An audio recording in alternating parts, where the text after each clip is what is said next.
you know me in real life, then you know that I don't have a normal phone. So when I have a mobile game, I can't actually play it for the authentic mobile experience. I just play it on my computer. But that all changes because today I'm gonna make a mobile game and play it on my flip phone. This might be a bad idea. So the first thing I needed to do was make the player. So I took a screenshot, slapped it into Blender, and started remodeling the player. And you know what? It looks kind of like Pokemon. Alright, I'm done modeling the player. It doesn't look too good, but that's fine. It doesn't have to be realistic. Let me put this into the game. Alright, let me find it and drag it in. Also, look, I don't know if this is just me, but... Okay, so now that we have the player, it needs a name.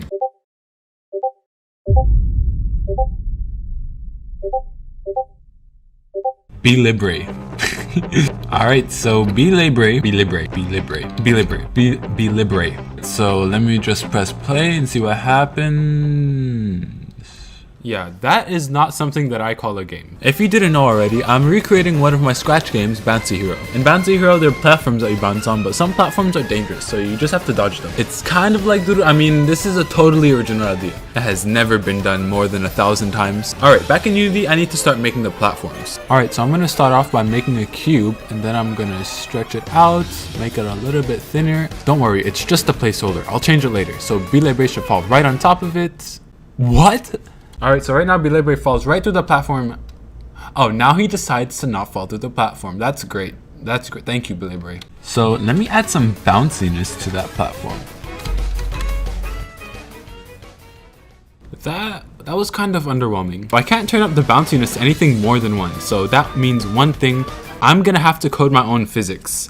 Again. So I got to work coding and I finished my own physics engine in less than an hour because I'm just smart like that. So now I should be able to remove this rigid body and then hopefully Be Libre should bounce. Please. What? I fall to the right. A few tweaks to my physics engine which I worked hard, and now Be Libre falls down. That's normal and that's good.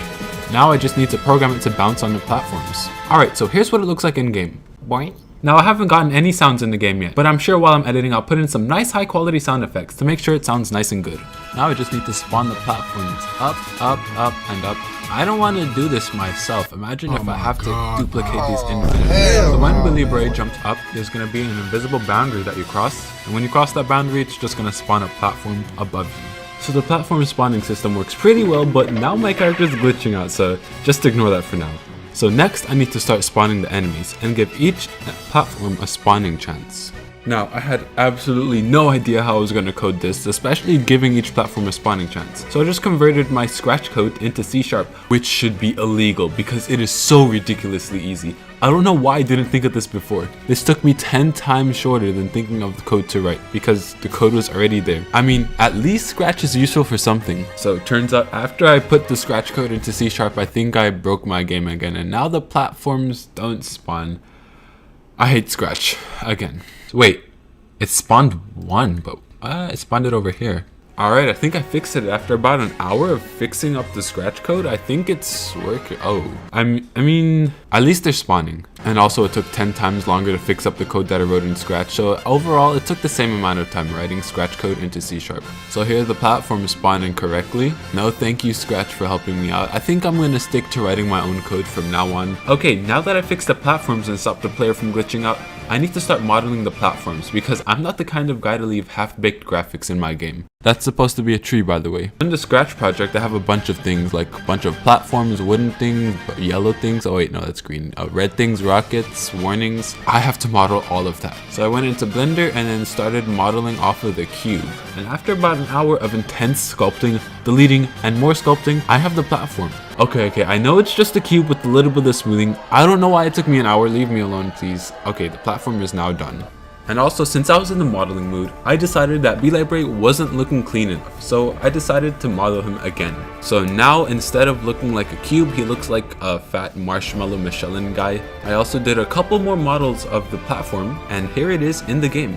Alright, so as you can see, huge graphics update. I added a bounce animation, and it's coming along pretty nice. I also got rid of Be Libre's gyat.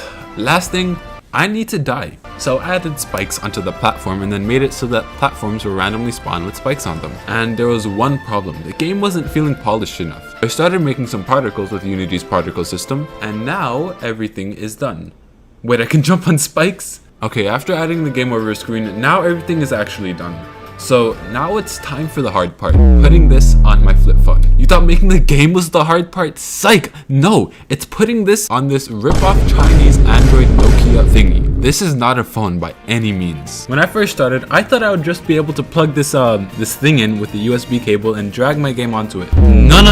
That's not how we do it. Trust me, I tried. Apparently, this phone doesn't allow you to sideload applications. I didn't even know that was a thing. I spent weeks researching ways to load my game onto the phone, including several somewhat sketchy looking websites. Yeah, they call themselves the banana hackers. Let me tell you, this phone has more security than Fort Knox. If you want a phone that you know nothing can hack into, the Samsung Galaxy G Flip 3 is the perfect match for you. I was so desperate to get my game to play that I was about to go to the dark side and paste gameplay of the game on the phone. But I'm not that kind of YouTuber. I need to be true to my word. So 2 weeks of research later, I finally found the solution, I think. Apparently this phone has an app store. Yes, my flip phone has apps you can use. So I'm uploading my game one last time. I installed it on my phone, and then my worst fear was realized. It doesn't even open. Nothing. Not even the default Unity logo that every mobile game has. Nada. But then I realized, tomorrow's Friday! With an instant dose of knowledge, I was able to find the problem. I was using WASM, which is bad for the flip phone because the Samsung Galaxy Z Flip 3 only reads JavaScript, which WASM is not. Luckily, a version of Unity from 2018 builds JavaScript games on WebGL, so I downloaded it, and even though I had to completely remake the project from scratch in Unity, the end was in sight. I finished recreating the game, built it as a JavaScript build, and uploaded it to my phone. Now the final tests. Will it open, or was this video completely clickbait?